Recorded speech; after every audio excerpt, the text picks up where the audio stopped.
How are you thinking about the commercial prospects for generative AI these days? Look, right now we're one of our analysts made a good comment. We're not even at the start of the first innings. We're at the national anthem stage of the AI.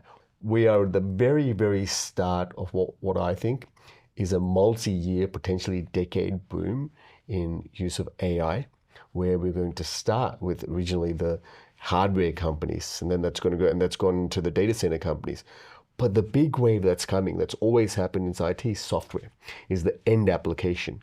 Because right now you're building the infrastructure in order to be able to serve consumers, serve enterprises, and that's where the biggest revenue pot is.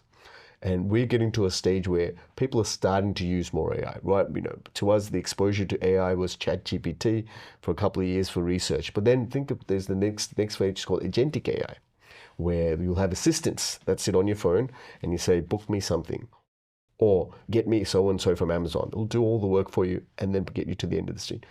That's going to be a consumer. And then for enterprises, a lot of the jobs that people do, you'll reduce the scope of repetitive work that you need to do. And what that will mean is it'll expand the amount of productivity that people will achieve and more things that companies will be able to do.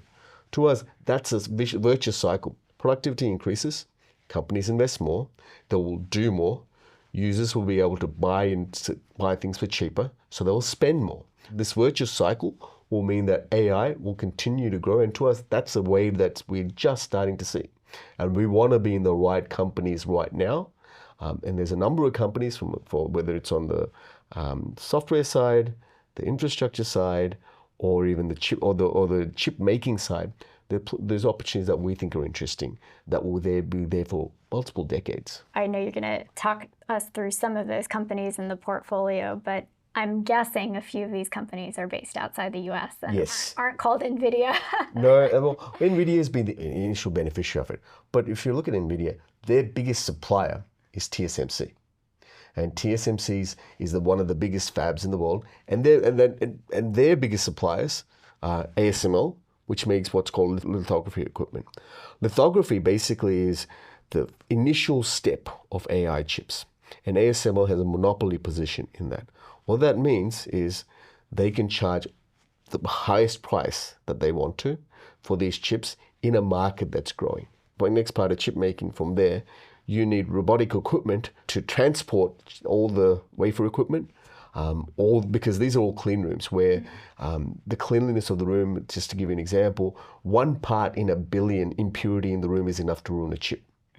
So ultra purification. Robotics requires companies like Daifuku, which are the market-leading suppliers of that. The third one of this is, once you make those wafers, how do you actually break them up? And you need laser cutters, you need diamond saws, and Disco is the leading supplier because they make ultra-precision saws for this. So to get to NVIDIA chip, you need all these 4 companies. If any one of these companies breaks down, then NVIDIA doesn't have its chips. So I think when you look at the initial AI wave where NVIDIA benefits, what investors should also recognize is that there's these underlying suppliers to NVIDIA, which get them the chips that they need. And these underlying suppliers have a very strong market position themselves. And that's why they have substantial margins they can build on and generate a lot of free cash flow that they can reinvest into these businesses. To us, investing in that as an international investor is where you can benefit from the AI wave, even right now. I bet the valuations are very different. The valuation, if you look at ASML, TSMC, and Daifuku, they are quite reasonable if you compare that to NVIDIA. And more so than that, the reflection of growth in these companies is much more closer to what we think should be into the valuation. So to us, they're growing companies at attractive prices that provide great compounding returns that you can own in multiple economic conditions.